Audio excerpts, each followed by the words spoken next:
What's up guys, Skittlerampage here. So today we're going to be talking about Funko's Apology for SDCC 2020. Let's check it out.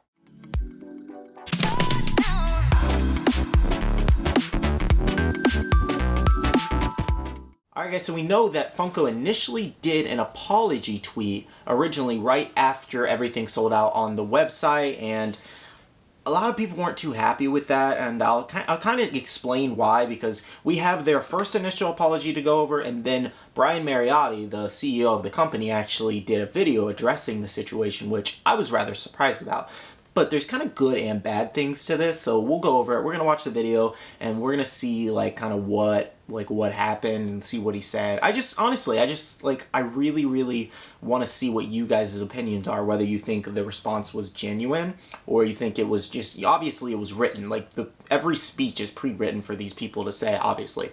And I just want to make it clear that I love the company. I cannot express that enough. People still get mad at me. I love the company. I wouldn't buy all these pops, but SDCC was just a crap show. It was awful, and the way they kind of went about it was just awful as well. So one thing that really bothered me that I wanted to mention in this video that I didn't mention in my previous one, and this might be my last video on SDCC unless I'm reviewing a pop, however, I'm not trying to make the channel too controversial or anything. It's just something I really wanted to talk about and show off to you guys and see what you guys thought. But this is something I found really interesting. They posted an error mode engaged image right after the shop crashed, and they had to put it back up and fix some things and things like that. So it was just kind of wild that they already had this pre-made. Why would you have something like this pre-made if you fixed your site enough to where it wasn't going to crash? And I'm not saying that their site wasn't going to crash regardless, because a site can crash when you have tens of thousands of people going on. However, why would you have something like this pre-made? It's almost just a mockery, in my personal opinion at least. I don't know how you guys feel. Obviously it's a graphic for something, just to let everybody know, hey, we're having a quick issue, but the fact that you had this pre-made for SDCC after you hyped up this big security thing you were going to do to buff up your website after the old 2018 website was just beautiful. It worked all the time, and your new website is just god-awful garbage. I'm sorry. I love you, Funko, but it's garbage. Your website is awful. You really need to get a new website, or just go back to the original 2018 one. But it really bothered me seeing this error mode engaged image. I was like, dang, I cannot believe they literally did that to us and had it pre-made. So that was interesting. So I would love to know you guys' thoughts on that, on them having this pre-made. Obviously, like I said, it's a graphic. They're going to have it pre-made for when problems arise, but it's like, it's a little bit of a mockery. But also, something I wanted to show off was the apology, the original apology they did of SDCC night, well, for Funko releases, which was 5 p.m. PDT and 8 p.m. EST, sorry. So Funko said, "We apologize. While we all know SDCC lines are notoriously frustrating, this is not the experience we wanted for our fans, or wanted our fans to have today. Our items have sold out, and the virtual con shop is now closed. Thank you." I mean, that was a little short and curt, don't you think? Our items are sold out, thank you. That, honestly, I found that so offensive for some reason, because me and then a billion other people trying to get all these con exclusive, people sitting here, somebody said they sat in line for 2 hours trying to get their pops. That's awful. That should not happen. It shouldn't have loading rates for shipping when shipping's always the same cost, especially when you order a certain amount. I thought you get free shipping at one point, or it's always a flat rate shipping. I really don't know how that works, but I haven't really ordered too many things off the Funko shop, just kind of one at a time. But the fact that they gave this silly apology on Twitter and then said our items sold out and the virtual con shop is now closed, thank you. That is such a patronizing thank you, in my opinion. It's like, really? That's what you're gonna say to us? Thank you after the stress you just put us through. I get it. Thank you. Thank you for giving us thousands upon thousands, or hundreds of thousands of dollars. Keep in mind, because $15 a piece, it's just ridiculous. But I don't know. That bothered me. So then the next 2 days, or within the next 2 days, today actually, of making this video, Brian Mariotti himself came in front of the whole situation and did a little 45-second clip on Instagram. And I actually wanted to, check that out and see what you guys think, and whether if you guys think it's genuine or if it's not genuine. And don't worry. I know the video's going to probably be a little bit longer, but there's a point to this. There's other things I'm going to show you and other opinions that I want you guys to drop down below. But yeah, so here's his little Instagram thing. I'll probably mute the audio for me, but I'm going to let it play for you guys. Hopefully I don't get copyrighted. Hey everybody, before we start today's show, just a real quick apology for myself and everybody at Funko. I know there's been a ton of frustration on our online shopping experience lately. We have a new third-party provider that's been helping us try to better our shopping experience. But the amount of volume coming through the website in the hundreds of thousands of people at one time have broken the system multiple times. We are trying everything we can to get better at it. We know we're letting you down, and I apologize from the bottom of my heart. We are taking this very seriously as a company. We want to make this experience better for you guys, and I'm telling you right now, we're going to get there. All right, guys, so that was the apology. So he addressed that it's been happening multiple times, and the company's like very, very sorry, and they hate that we had this experience, and him himself, very, very sorry. Now, I really don't know if it's genuine, just because personally I think like something like that should actually come from the bottom of your art and not a teleprompter that you're clearly reading from when your eyes are like over here and barely looking at the camera. To me, at least, it looks like he's reading from a teleprompter, and that's typical when you jump in front of media and things like that, or reading from cue cards and things like that. And it's like, it's fine that it's pre-written script and things like that, or a pre-written apology, or maybe somebody actually, or he maybe actually wrote this out and was like, I need to get this in front of this. Like, we don't know actually, but just based off the tone and everything like that, I don't know. It just felt like he felt forced to do this apology. And obviously, yes, it looks like a good thing. It's a good publicity stunt and things like that. But like, for everything that happened with SDCC and their own product, Funko and things like that, it is just so awful. Like, this was one of the biggest things for Comic-Con this year, because nothing really happened for Comic-Con. I mean, I'm sure there was other like online events or something for Comic-Con. I didn't really look into it because obviously I only pay attention to Comic-Con for Funko, but it's just kind of like, to me, I don't really feel like it felt sincere. Like, it's just kind of like anybody can say I'm sorry, but that doesn't make up for the fact that all these people who were kicked out of queues, or were stuck in queues for 1 to 2 hours, or stuck on shipping queues, which makes no sense. All these people now have to pay $50 to $100 per pop, depending on what it is, or maybe even somewhere like $40 to $100, because they were screwed on the shop itself, which sucks. Even though they were already in the queue, they had everything they wanted within the first 20 seconds. And I get it. I get that there was a lot of people on the website. I really do. But why not prepare your website for this? Listen, take some notes from pop culture. Pop culture literally only lets a certain amount of people on their website at a time. There is a queue. It's just like the IRS with unemployment. You got to go through the little running man and things like that, and then you finally get in the website. You could literally do that. You could invest in that, and you don't. Instead, you put a CAPTCHA, which I'm sure bots could bypass it very, very easily. I don't even know anything about bots, and they've clearly gotten this far, so I don't think a CAPTCHA is going to stop them. If that was the best you got. Your old site worked, and then you just changed it into this new thing, and not every change is a good thing. It really, really isn't, because if it's working, don't touch it. Leave it alone if it's working. And I honestly, I get kind of confused navigating through their new site as well. It's like the same thing with Pop Price Guide. They updated everything with Hobby DB and Partner and things like that. Everything's confusing now, and I don't even want to use it anymore, use it as a search function. I just use the Funko app.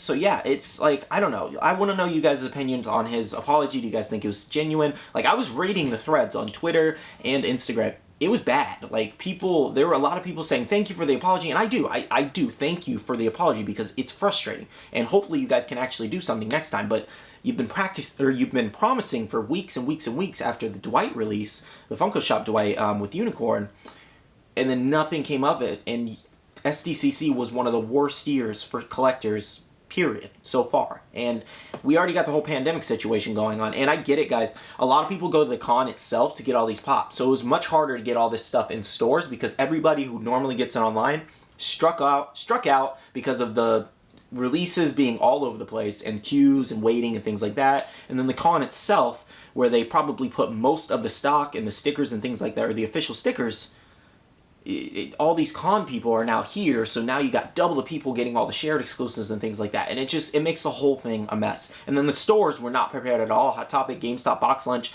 Books A Million, Walmart, Target, all these stores were not prepared at all. Toys R Us, Canada, I don't know. One last thing, I believe, this should be the last thing I wanted to touch up on, was Gemini Collectibles. So obviously most of you guys probably know who Gemini Collectibles is. They've been with Funko for the longest time, like 15 years as they stated on their Twitter thread. So basically, I'm showing you guys an image of their website currently, and they have SDCC official stickered pops on their website for sale right now. And it's just kind of like, it's one of those things that makes you go, like, why would they get all this stock just to be able to flip it? Just like, and I'm not, like, I don't even really like the word flip, per se. I really don't, because it's like, if we didn't have these people, resellers, if they did not resell these pops, we would not have any value. There would be no value in our collection. So I'm thankful to people like that, to an extent, because if you're buying a $15 pop and then selling it for $300 later, that just kind of makes you a douche. I'm sorry, it does. It's just kind of like, that's a real douche move. And I can get like $30 to $45 to maybe even $60. But $300, some of you people listing Bakugo for like $1,500, are you kidding me? Calm down, no. But anyways, so you have the official con sticker, Gemini Collectibles, not even like a day or two later.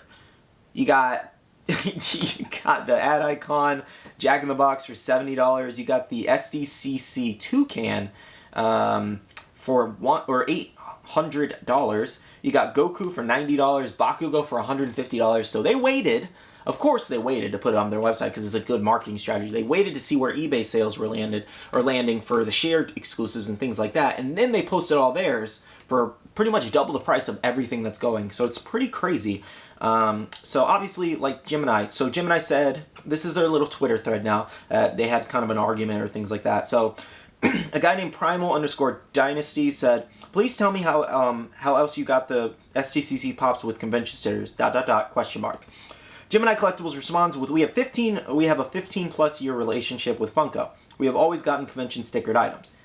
Yeah, but it's just kind of like, this is different. All that stock should have been on the Funko shop. That's not fair at all. All this stock that you got, depending on how much they got, could have been on the Funko shop and could have been more chances for actual collectors to get in their hands. And I'm not knocking the resale game, okay? If I could resell, I really, really would, within reason, obviously. I've resold pops before. I'm guilty of it. Everyone's guilty of it. I would not sell my collection at what I originally bought it for. So we're all flippers or resellers or what do you want to call it in a way. We really, really are. That's not what I'm knocking. It's the fact that they're kind of just throwing it in your face that they have these SDCC exclusives and then they're charging so much for them, which is kind of contradicting itself, but bear with me. So then Coffee Panic says, LMAO, great point. That makes the prices you're selling at even worse. You buy for under retail and sell way higher. Scam artists, so glad I don't waste money on this crap anymore. And then another person said, yeah, but charging so much in the first place isn't cool either. Gemini Collectibles, again, you're more than welcome to find your SDCC items at another store. Now, personally, I don't like customer service like that. I really don't. And, I mean, even I've acted like that in my comment section. It's like, if you don't like the content, why are you watching the video? And I've acted that way as well. And I really don't like acting that way. But when you're a business like that and you're trying to make money and have reoccurring customers, that's not exactly something you want out there saying, you're more than welcome to find your SDCC items at another store. Like, I get it, it's frustrating and you're in the limelight because of that, but you did that to yourself, essentially. So you just kind of have to take that hate. Same with me. I'm doing YouTube videos, I gotta take that hate. So, So I don't really, I guess, I've never really personally bought anything from Gemini. Their prices have always been extremely crazy high. And they do have some cool drops sometimes and things like that. And I've looked at their website, but I've never bought anything from them personally. But it's just kind of like, it's crazy to see them get all these con sticker pops that should have just been on the website. Like, it's not the same thing as, and there actually being a Comic-Con going on. Versus now they're getting like a ton of stock or whatever, or limited stock or whatever of the official con sticker, and then Funko's just literally allowing them to sell their exclusives for almost 10 times the price for certain ones. It's crazy. It's like, are you serious, Funko? What are you doing? Like, you pretty much released this apology from the CEO himself, and then we get news that this company is literally selling your exclusives for 10 times the price, and you let it happen. You allowed it just because you have a relationship. I get it. They get stock before, but most people get their con pops anyways. because they go to the con. So the whole thing's kind of crazy. And I'm like I said, I'm not trying to make this like a controversial channel or anything like that. I just, certain things I like to talk about and I like to show off in videos, and I like to get you guys' opinion as the community, because we're a big Funko community, and without us, the company has no revenue stream. And I wish, honestly, that sounds really entitled, and I don't really like how I kind of put that just now, but without us, the company isn't in business. We buy the pops, we buy the pops and supply it. And people are going to buy these things regardless of what I say, any other content creator says, regardless of what the company does if they mess up a billion times. But eventually people are going to get fed up and stop buying. So many collectors quit Funko. They quit collecting Funko because of this con itself and because of all the recent shop releases that have gone crazy.